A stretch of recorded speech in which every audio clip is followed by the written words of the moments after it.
ముఖ్యమంత్రి గారు చంద్రబాబు నాయుడు గారు మొక్కలు నాటమంటే వారి తాలూకా దీని ఆదేశం తీసుకొని మొక్కలు వేస్తే అవి కూడా పీకేశారండి. అప్పుడు కూడా మేము దానికి జీవీఎంసీ వారికి రిపోర్ట్ చేయడం జరిగింది. అయితే అక్కడ ఏంటంటే 2022 వరకు కూడా ఆ స్థలాన్ని కబ్జా చేయకుండా అలా ఆపగలిగాం.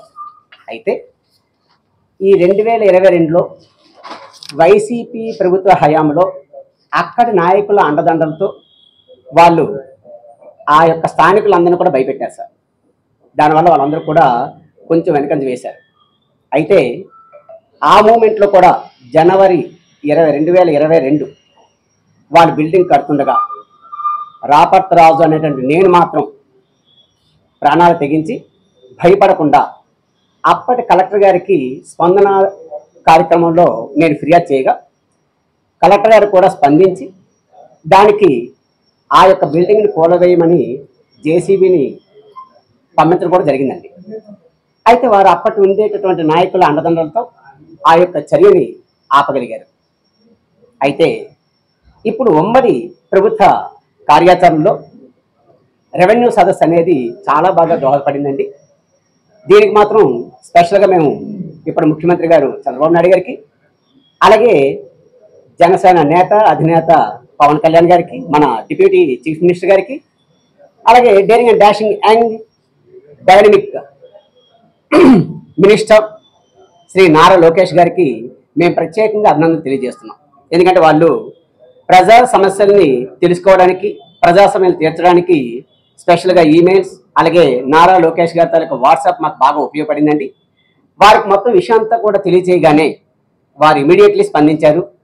రెవెన్యూ సదస్సులో మేము పెట్టినప్పుడు కొంచెం మాకు అసంతృప్తి కలిగినప్పటికీ నారా లోకేష్ గారికి మేము పంపించడం, పవన్ కళ్యాణ్ గారికి కూడా మేము పంపించడం వల్ల, అదేవిధంగా జిల్లా కలెక్టర్ గారికి కూడా జనవరి పండుగ అయిపోయిన తర్వాత జనవరి 20వ తారీఖున స్పందన కార్యక్రమంలో పెట్టగానే వారు కూడా కలెక్టర్ గారు, జాయింట్ కలెక్టర్ గారు కూడా దాన్ని ఇమీడియట్గా యాక్షన్ తీసుకోమని వారు ఫిర్యాదులు చేసిన పిమ్మట స్థానిక ఎంఆర్ఓ గారు అక్కడ ఎవరైతే ఆ భూమిని కబ్జా చేసి బిల్డింగ్ కట్టారో వారికి నోటీసులు జారీ చేసినట్టుగా నాకు సమాచారం కూడా అందజేశారండి.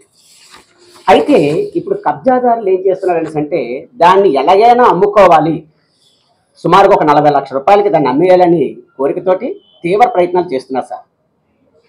ఈ రోజున ఈ సమావేశాన్ని నేను ఏర్పాటు చేయడానికి కారణం ఏంటంటే పూర్తి కట్టేశారు సార్. ఇంకా లేదు సార్, డిస్మైల్ అవ్వలేదు, నోటీసులు ఆల్రెడీ జారీ చేశారు సార్. కానీ వాళ్ళు అమ్మేయడానికి మాత్రం రెడీ అవుతున్నారు. ఎవరు లేదు సార్ ప్రస్తుతానికి, ఎందుకంటే ఉండడానికి రెడీ అయ్యారండి. నేను అక్కడ గట్టిగా ఉండటం వల్ల వాళ్ళు ప్రస్తుతానికి ఎవరు లేరండి. ఎస్ సార్, మాది అసోసియేషన్. అక్కడ మేము అందరూ కూడా స్థానికులుగా మేము దాన్ని అక్కడ మాకు మీటింగ్లు ఏర్పాటు చేసుకోవాలి. పేరు చైతన్య మైత్రి అండి, చైతన్య మైత్రి. సొమ్ముని దాచుకొని ఈ యొక్క ఏదో స్థలం కొనుక్కోవడానికి అని చెప్పేసి వాళ్ళు కొనడానికి రెడీ అవుతున్నారండి. ఆ విషయం తెలియక వాళ్ళు ఎక్కడ వాళ్ళ తాలూకా ధనాన్ని కోల్పోతారో, ఆ తర్వాత వాళ్ళ ప్రాణాలు కూడా కోల్పోతారని భయంతో ఈ విషయాన్ని మొత్తం ప్రజలందరూ కూడా తెలియజేయడం కోసం ఈ రోజున సమావేశం చేయడం జరిగింది. కానీ దీని మూలంగా మీ అందరినీ కూడా నేను కోరుకునేది ఏంటంటే, ప్రభుత్వాన్ని కూడా కోరుకునేది ఏంటంటే, ప్రభుత్వం వారు వాళ్ళ తాలూకా చర్యల్ని ఇంకొంచెం వేగవంతం చేసి ప్రభుత్వ ఆస్తిని ప్రభుత్వం స్వాధీనం చేసుకొని, అలాగే ఎవరు కూడా అమాయకులు ఎవరు కూడా మోసపోకుండా చూడగలరని ఆశిస్తున్నా అండి. అదేవిధంగా అదే ప్లేస్లో 21 సంవత్సరాల నుంచి మేము కమ్యూనిటీ హాల్ గురించి పోరాడుతున్నాం. ఆ కమ్యూనిటీ హాల్ కూడా వాళ్ళు మాకు కల్పించవలసిందిగా పత్రికా సోదరుల సమావేశంలో ప్రభుత్వానికి మేము విన్నవించుకుంటున్నాం అండి. ఆఖరిగా యువతకు ఒక మాట, ప్రభుత్వం ఎప్పుడు మనకు అండగా ఉంటుంది. కాబట్టి ప్రభుత్వ భూమి అంటే ఎవరిదో కాదు, మనమే ప్రభుత్వం, ప్రభుత్వమే మనం. కాబట్టి ఉత్సాహవంతులైనటువంటి యువత అంతా కూడా ఎక్కడైనా సరే కబ్జాకి గురైతే ఆ యొక్క విషయాన్ని ప్రభుత్వానికి తెలియజేయాలి. ఎందుకంటే ప్రభుత్వానికి మనం చెబితే తప్ప వారికి ఆ విషయం వారి వరకు వెళ్ళదు. కాబట్టి మనం తెలియజేస్తే ప్రభుత్వాలు ఇమీడియట్గా చర్యలు తీసుకుంటారు. కాబట్టి ఆ ప్రదేశాన్ని ఈ రోజు కూడా ఇంకా ఇల్లు లేని వాళ్ళు చాలా మంది ఉన్నారు. అలాంటి వాళ్ళకి అది ఉపయోగపడుద్దనేసి యువత మేల్కొలవాలి, యువత ప్రభుత్వానికి అండగా ఉండాలని కోరుకుంటూ నాకు ఈ అవకాశం ఇచ్చినటువంటి మీ అందరికీ కూడా మరొకసారి ధన్యవాదాలు తెలియజేస్తున్నాను. Thank you very much sir. MRPS Visakha జిల్లా అధ్యక్షుడిని మాట్లాడుతున్నాను.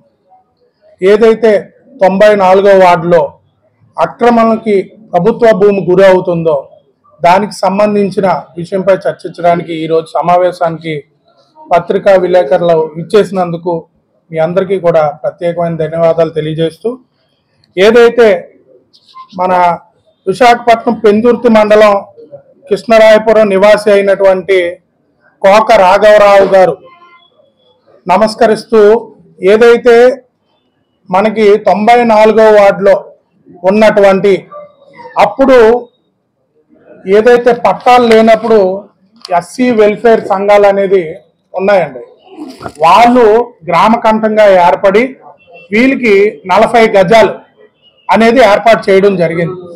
ఈ 40 గజాలకు గాను మనకి గుమ్మడి లక్ష్మి గారికి ఈయనకి ఆనుకొని గంట్యాడ లక్ష్మి గారు వీళ్ళ వైఫ్ గంట్యాడ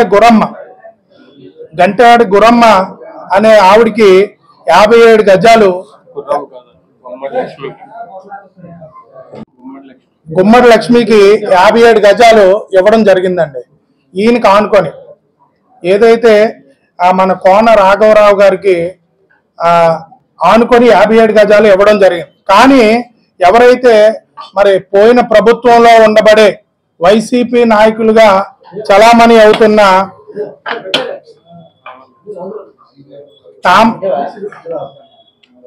తామర్ల నరసింహరావు అనే వ్యక్తి ఎవరైతే గుమ్మడి లక్ష్మి గారి 57 గజాలు తీసుకుంటూ అలాగే ఆనుకొని ఉన్న గంట్యాడ గురమ్మ గారి స్థలాన్ని కూడా ఆవిడికి కాగితాలు లేవని చెప్పేసి ఆక్రమించడం జరిగింది. ఆక్రమించినప్పుడు సమాచార హక్కు చట్టానికి వీళ్ళు వెళ్ళడం జరిగింది. సార్ అప్పుడులోని ఆర్టీ యాక్ట్ ప్రకారం సార్ మాకు ఇలా జరిగింది సార్, మాకు పట్టా లేదు, అప్పుడు ఏదైతే మనకి పూర్వం మనకి పెద్దలు ఇచ్చిన పట్టా మాత్రమే ఉంది, దీనికి మేము పట్టాలు ఏం చేయించుకోలేకపోయాం సార్, మా గ్రామంలో ఉన్న పెద్దలందరూ మాకు సపోర్ట్ చేస్తున్నారు అనగానే దీన్ని సర్వే చేయించడం జరిగింది. పోయిన ప్రభుత్వంలో ఉన్నప్పుడు ఆయన వైసీపీ నాయకుడిగా చలామణి అవడం వల్ల ఆయన ఈ 2 ప్లేసుల్ని కబ్జా చేసి 90 గజాల్లో నిర్మాణం చేపట్టడం జరిగింది. ఈ నిర్మాణం చేపట్టినప్పుడు మేము ఆల్రెడీ ప్రెస్కి రిలీజ్ చేయడం జరిగింది. ఇది అక్రమంగా నకిలీ పట్టాలతో తామర్ల నరసింహరావు అనే వ్యక్తి నిర్మాణం చేస్తున్నాడు అనే విషయం మేము పోయిన సంవత్సరమే దీన్ని తెలియపరచడం జరిగింది. అయినా సరే రెవెన్యూ అధికారులు మరి పట్టించుకోకుండా ఆ యొక్క ప్లేస్ని పరిశీలించకుండా ఒక అన్యాయమైన ఒక ఎస్సీ దళితురాలు సంబంధించిన భూమిని మరి ఈ విధంగా వీళ్ళు కబ్జా చేసి కట్టడం జరిగింది. ఈ విషయంపై ఏదైతే స్థానిక ఎమ్మెల్యే పంచకర్ల రమేష్ బాబు గారికి ఎంఆర్పిఎస్ తరఫున మేము వినతులు అందజేయడం జరిగింది. దీనికి సానుకూలంగా మాకు ఇప్పటికొచ్చి కూడా రెవెన్యూ వాళ్ళు కానీ స్థానిక ఎమ్మెల్యే గారు కానీ చేస్తానని చెప్పడం జరిగింది. కానీ ఎటువంటి లబ్ధిదారులకు కూడా ఈరోజు వాళ్ళకి న్యాయం జరగలేదని కోరుకుంటున్నాను.